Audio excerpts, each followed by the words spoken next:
የሳምንቱን የንጋት ፖስት አበይት የፋይናንስ ዜናዎች ዋና ዋናዎቹን በማስቀደም ጀምራለሁ። የኢትዮጵያ ዩሮ ቦንድ አበዳሪዎች በለንደን ፍርድ ቤቶች መንግስትን ሊከሱ እየተዘጋጁ ነው ስለመባሉ፣ IMF ለኢትዮጵያ 468 ሚሊዮን የአሜሪካን ዶላር ብድርን ፈሰስ ለማድረግ ስለመስማማቱ፣ የባህሬኑ ኢንተርኮንቲኔንታል ኢንቨስትመንት ባንክ ግሩፕ በኢትዮጵያ ካፒታል ገበያ የመሳተፍ ፍላጎትን ስለማሳየቱ፣ በኢትዮጵያው ባንኮች መካከል የሚደረጉ የገንዘብ ግብይቶች 3 ትሪሊዮን ብር ስለማለፋቸው፣ የዜጎችን የሰነደ ሙዓለንዋዮች ገበያ ተሳትፎ ያሳድጋል የተባለው የጋራ ኢንቨስትመንት ፈንድ ረቂቅ ለውይይት ስለመቅረቡ በዛሬው አበይት የሳምንቱ የፋይናንስ ዜናዎች የምነግራችሁ ነው የሚሆነው። ይህ ንጋት ፖስት ነው። በየሳምንቱ እሁድ ልክ በ9 ሰዓት በኢትዮጵያ የተፈጸሙ አበይት የፋይናንስ ዜናዎችን ከሮሃ ምንዛሬ ቢሮዎች ጋር በመተባበር እናቀርብላችሁ ይሆናል። በቅድሚያም የአጋራችንን የሮሃ ምንዛሬ ቢሮዎች ማስታወቂያን አድምጠን እንመለሳለን። የውጭ ሀገራት ገንዘቦችን መግዛትና መሸጥ እንደ ዘንድሮ ቀሎ አያውቅም ይለናል ሮሃ የምንዛሬ ቢሮ። ለውጭ ሀገር ጉዞ ገንዘብ ቢያስፈልጎት ዶላር ሆነ ዩሮ፣ ሪያል ሆነ ድራም ሁሉም እኛ ጋር አለ። ወደ ኢትዮጵያ በመጡበት መሸጥ ቢያስፈልጎት ይሄው አዋጭ ዋጋ ከመልካም መስተንግዶ ክብሮት ተጠብቆ በሮሃ የምንዛሬ ቢሮዎች ይጠብቆታል። ሮሃ የምንዛሬ ቢሮ በአዲስ አበባ ሳር ቤት በአዳምስ ፓቪሊየን ግራውንድ ፍሎር ላይ፣ በካዛንቺስ ማህቡባ አፓርትመንት ቢልዲንግ ግራውንድ ፍሎር፣ እንደዚሁም በድሬዳዋ ከተማ በብሎሰም ሆቴል ግቢ ውስጥ እናንተን ደንበኞቹን ለማስተናገድ ይጠብቆታል። ሮሃ የምንዛሬ ቢሮ ታማኝ ኢትዮጵያዊ የምንዛሬ አጋሮ። በመጀመሪያም በዚህ ባሳለፍነው ሳምንት በሮሃ የምንዛሬ ቢሮዎች የውጭ ሀገራት ገንዘቦች ሲገበያዩ የዋሉበትን ዋጋ በመናገር ጀምራለሁ። በሁሉም የሮሃ ምንዛሬ ቢሮዎች አንዱ የአሜሪካን ዶላር በ173 ብር ከ29 እየተገዛ በ176 ብር ከ75 ሳንቲም ሲሸጥ፣ የእንግሊዝ ሀገሩ ፓውንድ በ228 ብር ከ81 እየተገዛ በ233 ብር ከ38 ሳንቲም ሲሸጥ ውሏል። ዩሮ በ198 ብር ከ61 እየተገዛ በ202 ብር ከ58 ሲሸጥ፣ ዩናይትድ አረብ ኤሚሬቶቹ ድርሃም 46 ብር ከ86 እየተገዛ በ47 ብር ከ79 ሳንቲም ሲሸጥ ቆይቷል። በዚሁ ወደ ዛሬው ዝርዝር ዜናዎች የምገባ ነው የሚሆነው። በተደጋጋሚ የተከናወኑ ድርድሮች ያለ ስኬት የተጠናቀቁበት የኢትዮጵያው የቢሊዮን ዶላር ዩሮ ቦንድ አበዳሪዎች ቡድን ወደ ክስ ሊያመራ እንደሚችል በድጋሚ አሳውቋል። ከወራት በፊት ተከናውኖ የነበረ ሌላ ዙር ድርድር ያለ ስምምነት መጠናቀቁ ለክስ እየተዘጋጀነን ብለው ተናግረው የነበሩት እነዚህ አበዳሪዎች ታዲያ ለሌላ ድርድር የተቀመጡ ቢሆንም አሁንም ያለ ስምምነት ስለመለያየታቸው ነው የተገለጸው። በዘንድሮ የፈረንጆች ዓመት ጅማሮ ጥር ወር አካባቢ መንግስት ከአበዳሪዎቹ ጋር በመርህ ደረጃ ስምምነት ላይ ደርሶ የነበረ ቢሆንም ስምምነቱ በቡድን 20 አገራት ማዕቀፍ ስር ባሉት ትልልቆቹ አበዳሪዎች ውድቅ ተደርጓል።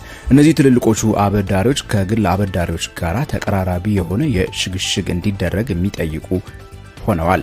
በዚህኛው ዙር ድርድር መንግስት ጠቅላላ ዕዳውን በማሸጋሸግ 12 በመቶ የዕዳ ቅነሳን የጠየቀ ሲሆን እስከ ሐምሌ ወር 2029 የፈረንጆቹ አቆጣጠር 880 ሚሊዮን ዶላሩን ለመክፈል ቢጠይቅም የግል አበዳሪዎቹ ግን አሻፈረኝ ብለዋል። መንግስት አሁንም ከግል አበዳሪዎች ጋር መደራደሩን እንደሚቀጥል የገለጸ ቢሆንም አንዳንድ የዩሮ ቦንድ አበዳሪዎች ቡድን አባላት በለንደን ፍርድ ቤቶች ታዲያ ወደ ክስ ሊያመሩ እንደሚችሉ ፍንጭን ሰጥተዋል። IMF አምስተኛ ዙር የኢትዮጵያን የድጋፍ ፕሮግራም ግምገማውን በማጠናቀቅ በመጠኑ በጣም ከፍ ያለ ገንዘብ ፈሰስ ለማድረግ መወሰኑ ነው የተሰማው። ውሳኔው በIMF ቦርድ ከጸደቀ ኢትዮጵያ በዚህ ዙር 468 ሚሊዮን የአሜሪካን ዶላር እንደምታገኝ የተነገረ ሲሆን ይህም ከIMF የተወሰደውን ጠቅላላ ብድር ወደ 2.6 ቢሊዮን የአሜሪካን ዶላር የሚያደርሰው ይሆናል። ለብድሩ መጠን በዚህ ዙር ከፍ ማለት በዋናነት በኢራን ያለው ጦርነትን ተንተርሶ የተፈጠረውን የገበያ ጫና ኢትዮጵያ መቋቋም እንድትችል ለማገዝ መሆኑን ብዙዎች አምነውበታል።